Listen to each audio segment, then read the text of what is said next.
হাওড়া স্টেশনে সপরিবারে আজমির যাচ্ছি, 2 লক্ষ টাকা নিয়ে গেছি। স্টেশনে পলিথিন বিছায় বসে একটা করে হিসাব করি যে কত টাকা দরকার, কত টাকা হোটেল, আরো ইন্ডিয়ান টাকার 12,000 টাকা হইলে গা ফয়সালা হবে, এক ব্যবস্থা হবে। 1 লাখ লাই, 1 লাখ লাই, সব কিন্তু যার যার মতন বসে আছে। এমন সময় দেখি টিফিন কারিতে করে খাসির মাংস, ইলিশ মাছ দিয়ে ভাত আর কালাই রুটি আমাদের এলাকায় পাওয়া যায়। তুমি কিনা বলে, হুজুর আমি মুর্শিদাবাদ থেকে আসছি, আমার ছেলে সন্তান হয় না, আজমির শরীফে যাচ্ছেন, আমি এই জায়গায় আসছি, এটা আমার স্ত্রী। মুর্শিদাবাদে তো আমার অনেক ভক্ত, হুজুর একটু দোয়া করেন। দোয়া করবো, ঠিক আছে তুমি যাও, এইগুলো দিয়ে যাও, আসার দিনে নিয়ে যাইও অমুক হোটেল থেকে টিফিন কারি। এখন আমি তো খাবো না বলে হুজুর নিয়ে যান, টিফিন কারি সহ দিয়ে দিলাম। আস্তে করে হাতের মধ্যে কয়টা টাকা দিল, মানুষের মধ্যে টাকা গোনা যায় নাকি? তাহলে মনে করবে আবার পয়সা চাটা পিস। পরে যখন লোকগুলো চলে গেল, খোদার কসম মখদুম বাবার পবিত্র জায়গা, গুনে দেখি ইন্ডিয়ান টাকার 12,000। যার জন্যে তরকারি না শেখে বলবেন, আমি ও মখদুম বাবা, ও ওস্তাদজি, আমি তোমার দ্বারের ভিখারি, অন্য দ্বারের আশা না করি। পাও জড়াই ধরবেন।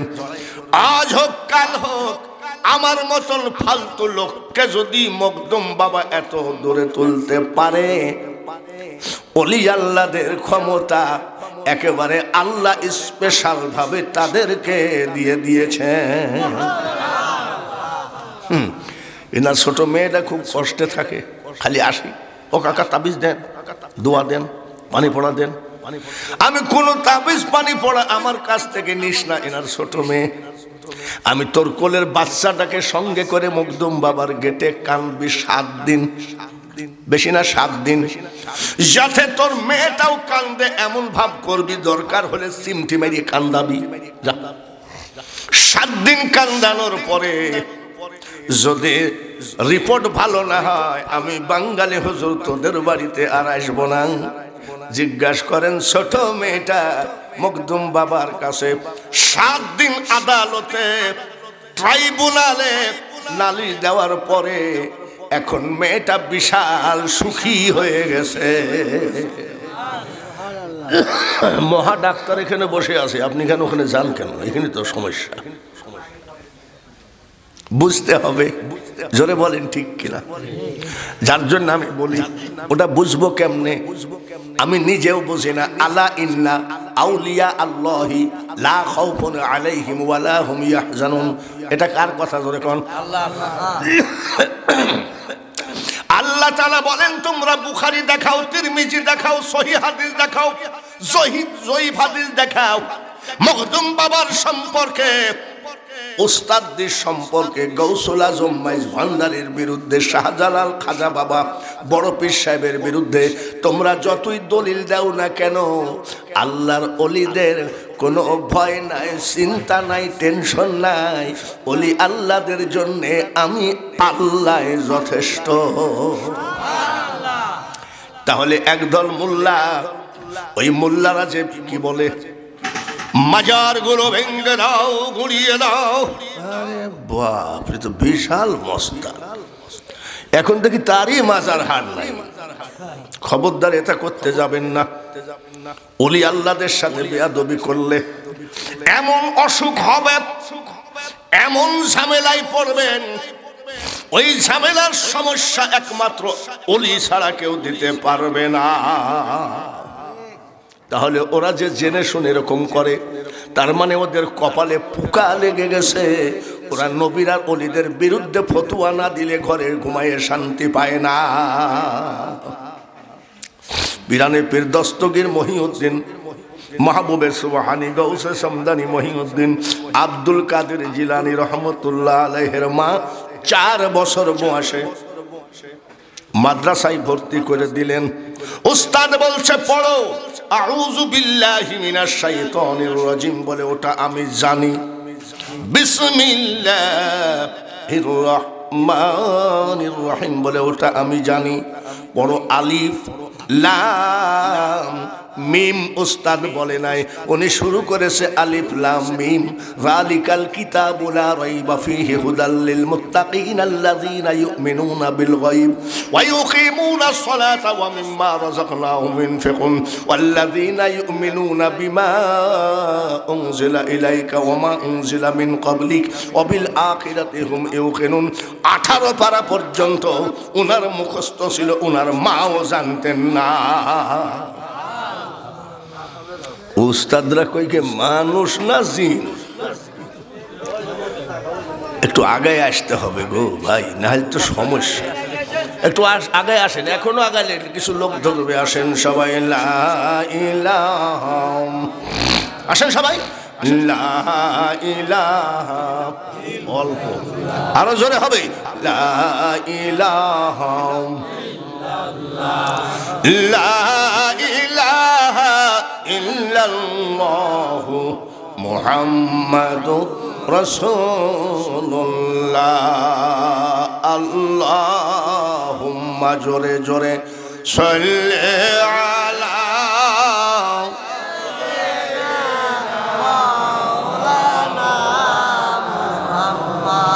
ওয়ালা আলি সাইয়্যিদিনা।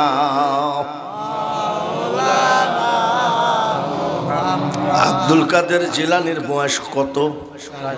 জোরে কম। 4 বছর বয়সে, উস্তাদের বলা লাগে না, 18 পারা। উস্তাদরা ভয়ে ওর মার কাছে গেছে। আব্দুল কাদেরের মা গো, ঘটনা তো একটা ঘটেছে। বলে কি? আপনি তো মাদ্রাসায় ভর্তি করে দিয়ে আসলেন, কিন্তু ও গো মা,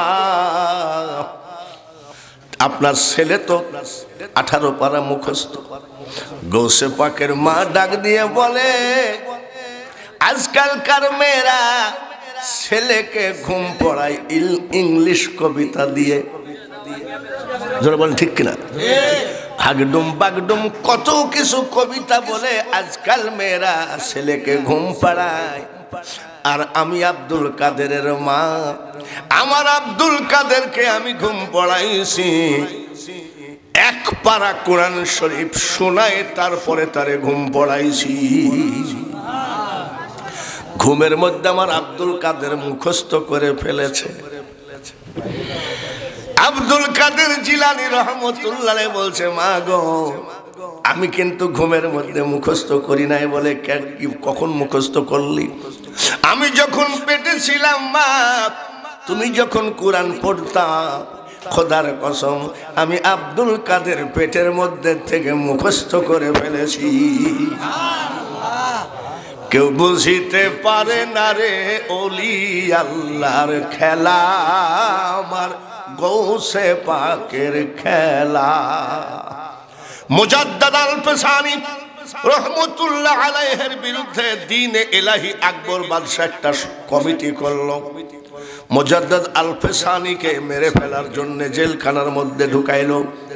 বাঘ দিয়ে কামড়ায় খেয়ে ফেলবে, এই বাঘকে 1 মাস খেতে দেয় নাই, যাতে মুজাদ্দাদ আল পেশানিকে গিলে ফেলে। ক্ষুধার্ত বাঘ, ক্ষুধার্ত বাঘ জেলখানার ভিতরে ঢুকায়। বাঘ যখন ছেড়ে দিল, বাঘ যখন ছেড়ে দিল, খাঁচার থেকে কামড়ায় খেয়ে ফেলবে। বাঘ আস্তে করে যায়, এইভাবে কয়, ইতর পনা কার্য আমার বাঘ ঘটে অহর নিশি, গুরু আমারে কি রাখবেন করে চরণ দাসী। মুজাদ্দাদ আল পেশানি রহমতুল্লাহ ওযু বানালেন। উনি জেলখানার ভিতরে নামাজ আদায় করতেছেন, বাঘ তাকায় আছে। আমার আল্লাহ বলে, বাঘ রে, উনি আমার বন্ধু, খবরদার যদি তার গায়ে একটা তোর নখের আঁচড় লাগে, তুই বুঝবি আমি আল্লাহ বলছি তোর কত কষ্ট। নামাজ শেষ করে বলছে, বাঘ রে, তুই আমাকে কখন খাবি? বাঘ বলতেছে, আল্লাহর ওলি গো, আল্লাহ তাআলা আমাকে বলেছে আপনার দিকে খারাপ নজরে তাকানো হারাম আছে। বলি আল্লাহ। গেল বাহাউদ্দিন নকশবন্দ রহমতুল্লাহ আলাইহি, গেল গৌসে পাক। আজকে আমার বন্ধু আলহাজ মুক্তাদির হোসেন যে জীবনের এই ভাঙ্গা ঘরের থেকে শুরু করেছে, খাজা মঈনুদ্দিন চিশতিকে ভুলে না। আমরা তো বলি যে বাঙালি হুজুরকে দাওয়াত দিলে এইটুক জায়গাকে, এইটুক জায়গাতে হয় নাকি, কিন্তু ওনার যে এইখান থেকেই শুরু, ঠিক কিনা? তাও তো এটা ছিল না এক সময়। আল্লাহ মখদুম বাবার ওনাকে এটা দান করেছে, এই জায়গায় করতে হবে। খাজা গরিব নওয়াজ মঈনুদ্দিন চিশতি আজমিরি রহমতুল্লাহের ওরস শরীফ চালায় যাচ্ছেন। বাবাজিরা, পাক ভারত উপমহাদেশে কত বড় আল্লাহর ওলি। আর যে বেয়াদব বলেছে, যে বেয়াদব বলেছে নবীজির মুখে দুর্গন্ধ, এই বেয়াদবের একজন সাহাবা আমার এলাকায় বলে আসছে খাজা মঈনুদ্দিন চিশতি ভণ্ড ছিল।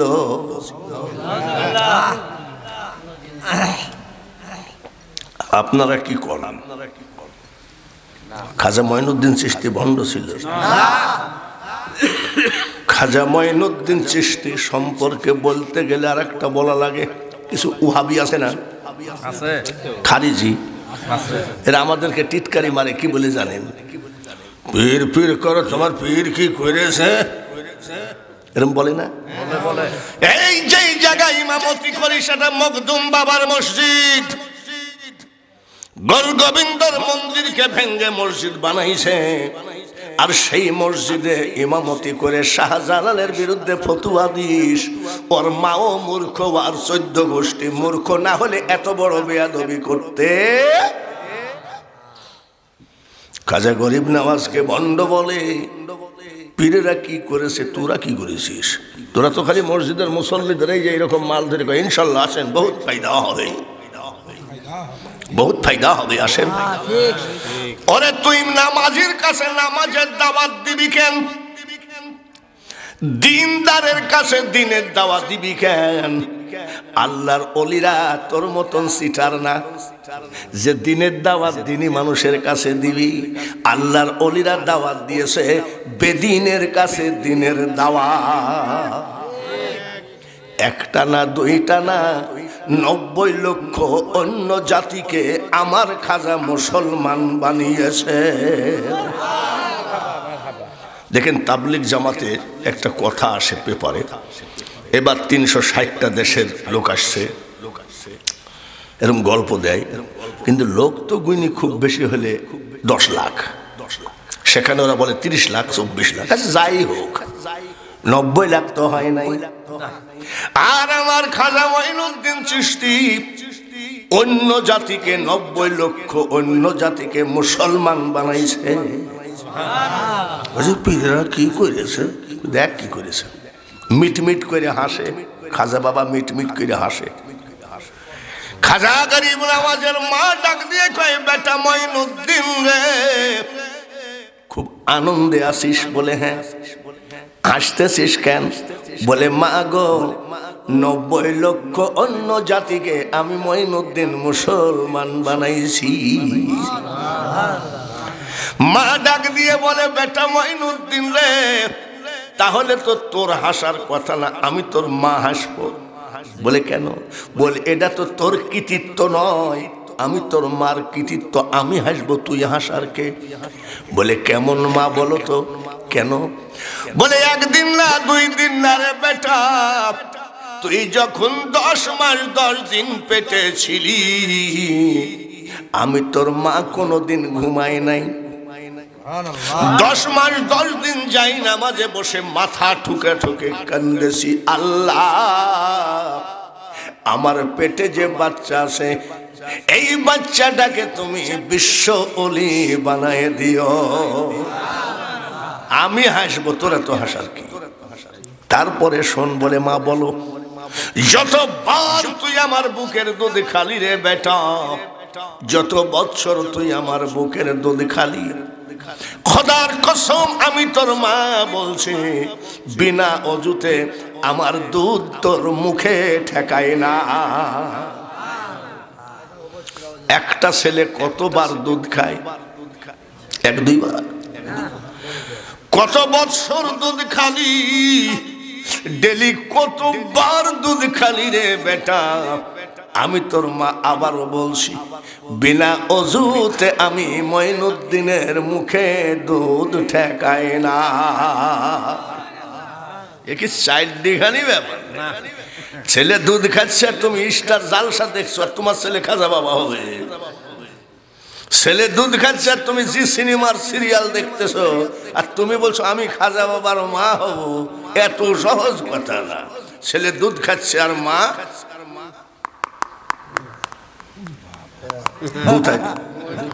Mobile tips. দুধ খেতে খেতে ছেলে ঘুমায় পার নিচে পড়ে গেছে, মা টের পায় নাই, মা আছে ফেসবুকে। রাস্তায় যায় বলতেছে, আব্দুল কুদ্দুস কোথায় গেলি? আব্দুল কুদ্দুস কোথায় গেলি তুই?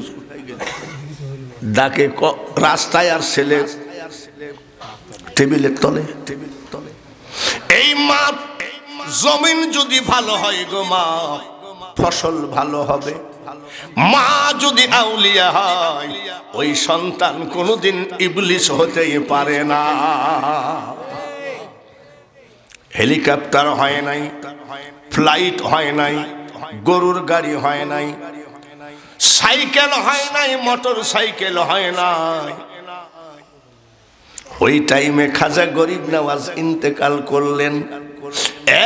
1000 2000 নয়, ওনার জানাজায় 16 লক্ষ মানুষ জমায়েত হয়েছে। গেল কিসে? সাইকেল নাই, নসিমন নাই, করিমন নাই, ভ্যান নাই, রিক্সা নাই, গরুর গাড়ি হয় নাই, কি বলে ঘোড়ার গাড়ি হয় নাই। এত লোক আসলো থেকে? সুবহানাল্লাহ বলেন। সেই খাজা গরিব নওয়াজ পর্দা করলেন, ইন্তেকাল করলেন। 16 লক্ষ লোক জানা যায়। মরার সময় আমরা একটু কাফনের কাপড়টা খুলে দেখি না? দেখি তো লোকটা কিরকম, দেখি তো, এরকম দেখি না?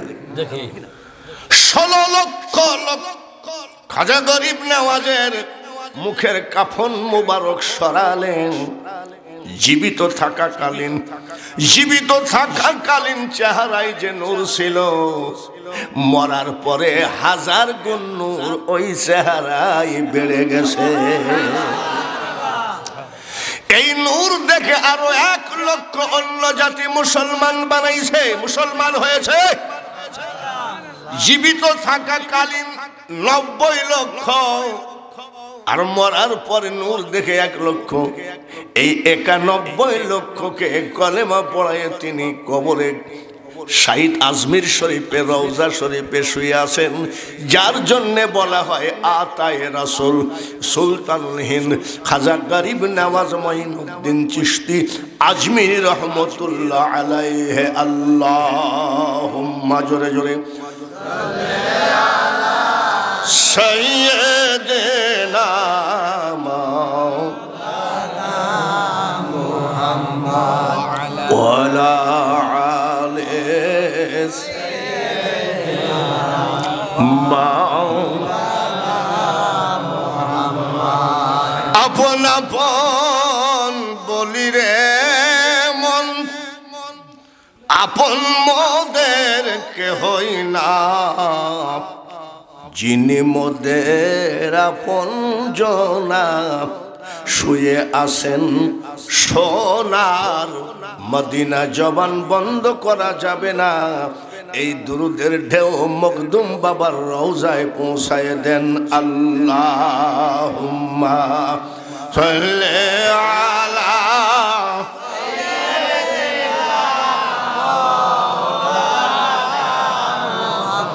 ওয়ালা আলি সাইয়্যিদিনা।